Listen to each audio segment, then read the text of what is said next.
All right. We're going to look at charts right now. And we're going to be using charts in a spreadsheet. We're going to create a chart from the spreadsheet data. We're going to start with this Adderley Corp income statement that you see here on the screen.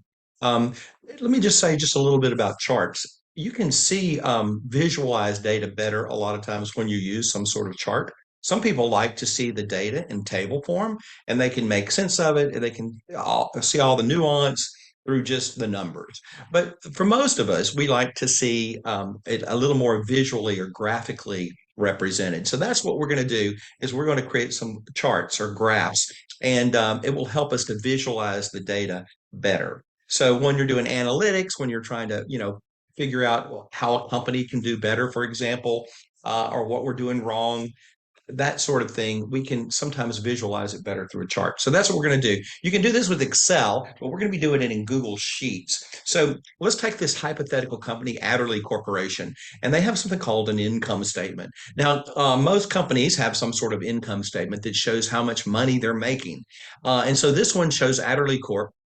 The revenue is the amount of money that's coming in, and the expenses listed down here are the amount of money going out. So we've got money coming in up here, money going out, and the difference between the two is this row here, and we call that net income. Net income. Now, this is a simplified one. A lot of times you'd have taxes and lots of other expenses and so forth. This gets us started with the idea.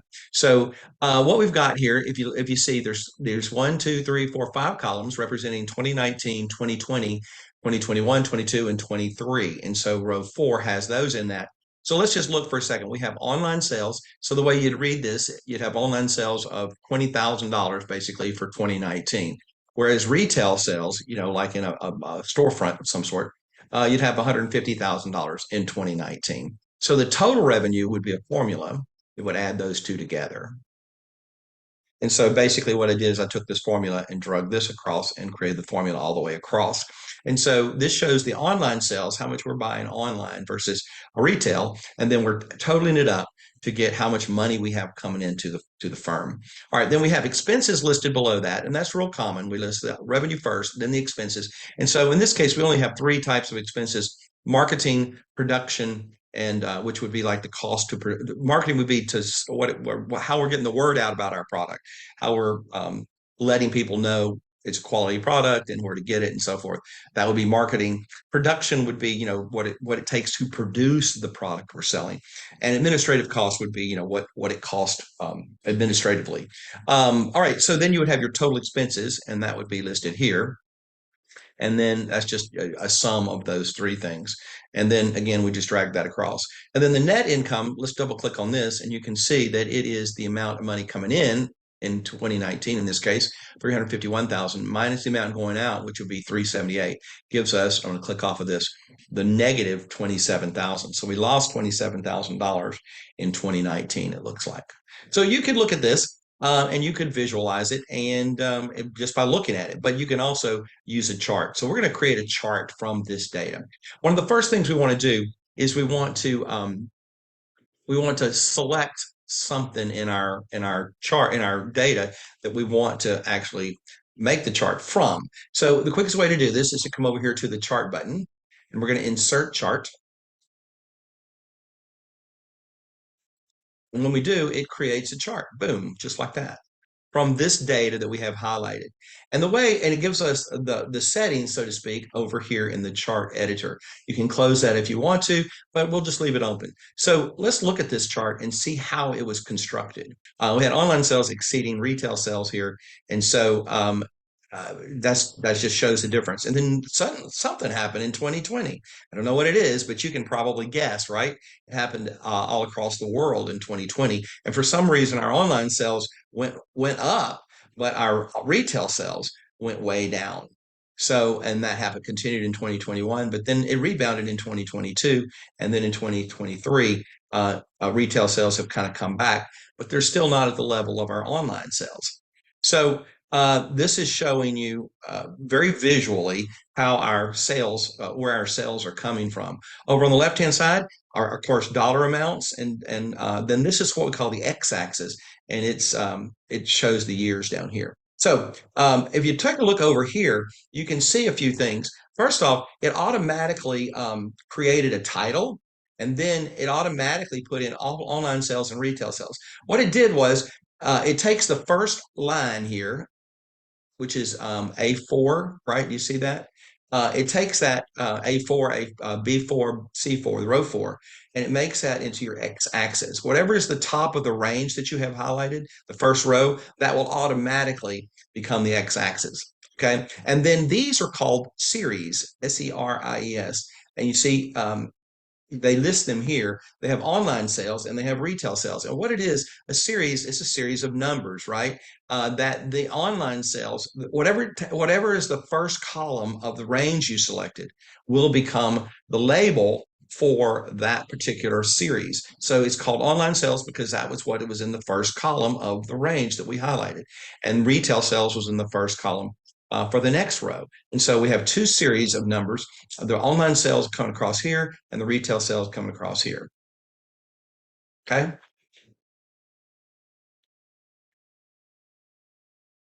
I'm going to pause just 1 second.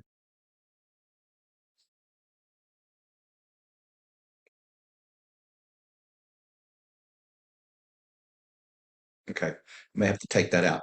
But okay, so the way it gets this data, you can see where it gets the x-axis and you can see where it gets online sales and retail sales. So this should be your first chart. I'm going to move this out of the way here. You can move these around, by the way. You can make them bigger or larger. And if you want to delete it, you can just press delete when you have it selected. If you click off of it, right? It's not selected, but you have to click it and then it's selected. And that point you can move it. If you double click it, the chart editor comes back up over here. Okay.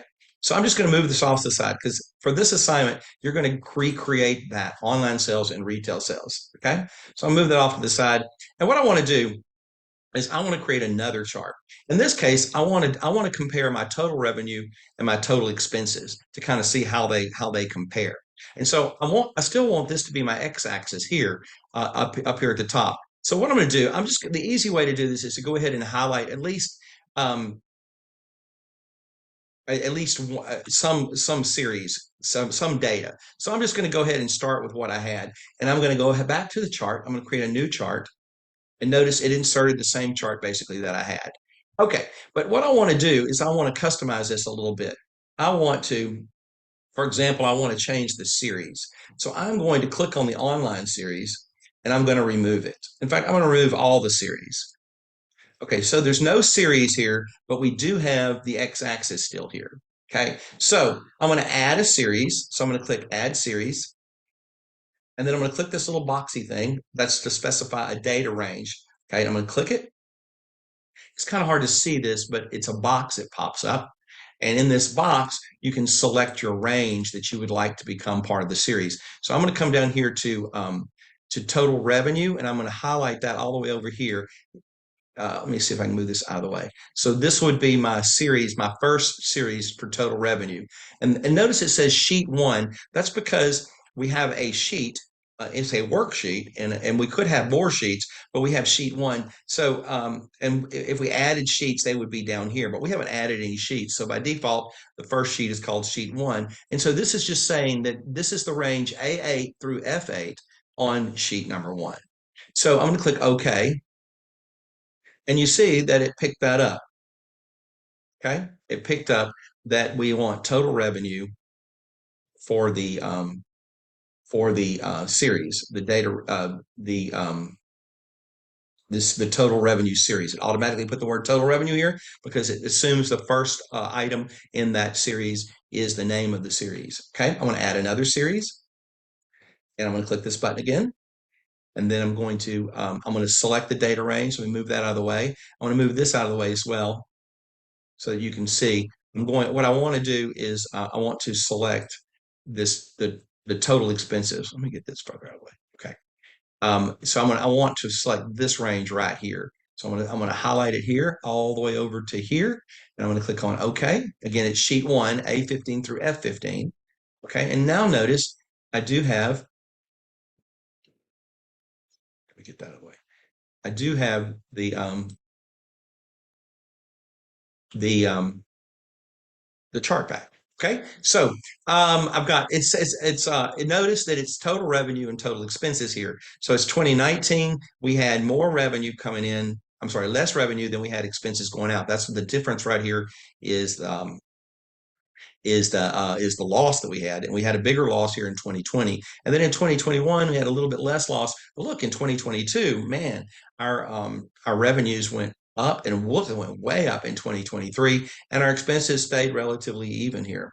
So the point here is we can analyze, we can compare revenue and expenses. Now let me point out something here. This title didn't change, so I can double click that, and if I double click it, I can edit it. So what I really want is something like not sales, not online sales versus retail sales, but expenses, revenue maybe versus expenses. Okay.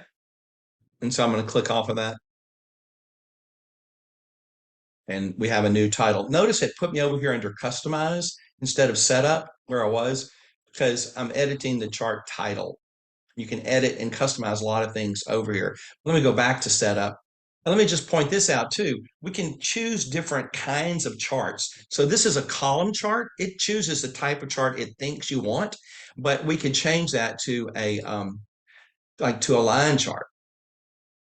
Okay, and it shows the same data in this case. It shows total revenue going up and up and up, and finally surpassing total expenses right here in 2021. So that can be useful to represent the data that way. We can also go back and maybe do a column chart or bar chart. Look at the bar chart. It's the same data, but it's kind of on its side. Okay, we can also stack it. Let me show you a stacked bar chart or let's go to a stacked column chart. Here's column, and this is stacked column chart. It's the same data, but instead of side by side, the total expenses and the total revenue are stacked on top of one another. And sometimes that's good to kind of see the percentage of the whole. And so this would be the total amount of revenue we're bringing in here, because you can see it's stacked on top of one another. So for this particular one, why don't we leave it in a stacked column chart. Okay. So what you're going to do, I'm going to go ahead and close the editor out here. What I want you to do is go ahead and turn in both of these, the online sales and the revenue versus expensive. Do me a favor and let's move them down so I can see your chart like this. Don't look at that because I was doing this earlier and I didn't delete them. I'm gonna delete them now. So your spreadsheet should look something like this. Let's put the online sales over here to the right, so it's easier for me to find them, and then let's put the revenue versus the expenses down here. Okay, so what you're going to do to turn this in, I'm going to have you do a screenshot of this. And by the way, you should have made a copy of the Adderley Corp income statement, and you're supposed to name it something like I don't know, Adley Corp income statement, your name or something like that. So you should have that, and it should be in your BCIS 1305 folder in Google Sheets. So what I want you to do to turn in, I want you to turn in the actual spreadsheet here as a link. You're going to link to it in Blackboard. So I'm going to copy this, and then I'm going to turn that in Blackboard. The link to this spreadsheet. Be sure that the spreadsheet is in your BCIS 1305 folder, though, because if it's not, I won't be able to get to it, because your BCIS 1305 folder should be shared with me. You might check that and make sure it's shared properly with me. So I should be able just to click on your link and go straight to this. I should see this popping up on the screen when I do. Now, I'm also going to get you to do a screenshot of this. So take a screenshot. I want you to turn that in as well. So turn in a screenshot and turn in the link to this particular document. All right. If you have any questions, let me know.